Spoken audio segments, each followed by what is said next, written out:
కాదు. శిష్యుడు తన బోధకుని వలనే, దాసుడు తన యజమానుని వలనే ఉండిన చాలును. ఇంటి యజమానునికి బయజమని వారు పేరు పెట్టి ఉండిన ఎడల ఆయన ఇంటి వారికి మరి నిశ్చయముగా ఆ పేరు పెట్టుదురు కదా.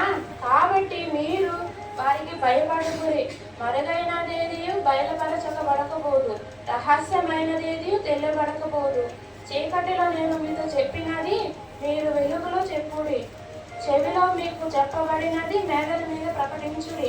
మరియు ఆత్మను చంపనేరక దేహముని చంపువారికి భయపడకుడి, కానీ ఆత్మను దేహమును కూడా నరకములో నశింపజేయడానికి మిక్కిలి భయపడుడి.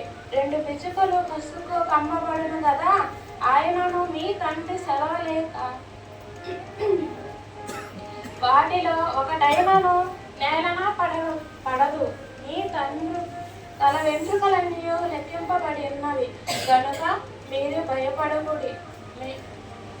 మీరు అనేకమైన పిచ్చుకల కంటే శ్రేష్ఠులు. మనుషుల ఎదుట నన్ను ఒప్పుకొని వాడెవడో పరలోకమందు నా తండ్రి ఎదుట నేను వాడిని ఒప్పుకొందును. మనుషుల ఎదుట నన్ను ఎరుగనన్ను వాడిని పరలోకమందు నా తండ్రి ఎదుట నేను ఎరుగనందును.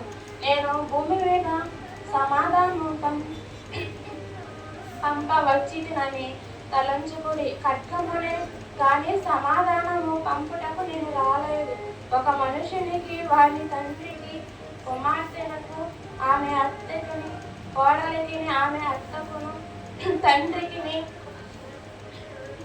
కుమార్తెలకు ఆమె తల్లికి, కోడలికి ఆమె అత్తకును విరోధము పెట్టవచ్చింది. ఒక మనుషుని ఇంటి వారే అతనికి శత్రువులగుదురు. తండ్రినైనను తల్లినైనను నాకంటే ఎక్కువగా ప్రేమించువాడు నాకు పాత్రుడు కాడు. కుమారునైనను నాకంటే ఎక్కువగా ప్రేమించువాడు నాకు పాత్రుడు కాడు. తన శిలువను ఎత్తుకొని నన్ను వెంబడింపని వాడు నాకు పాత్రుడు కాడు.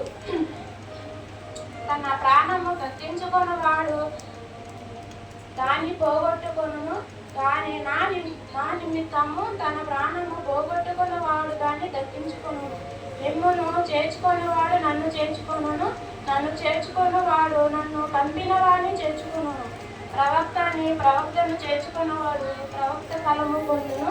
నీతిమంతుని చేర్చుకున్నవాడు నీతిమంతుని ఫలము పొందును. మరియు శిష్యుడని ఎవడు ఈ చిన్నవాడిలో ఒక తిన్నడు చల్లీలు మాత్రము త్రాగనిచ్చునో వాడు తన ఫలము పోగొట్టుకొనడని నిశ్చయముగా మీతో చెప్పుచున్నాను.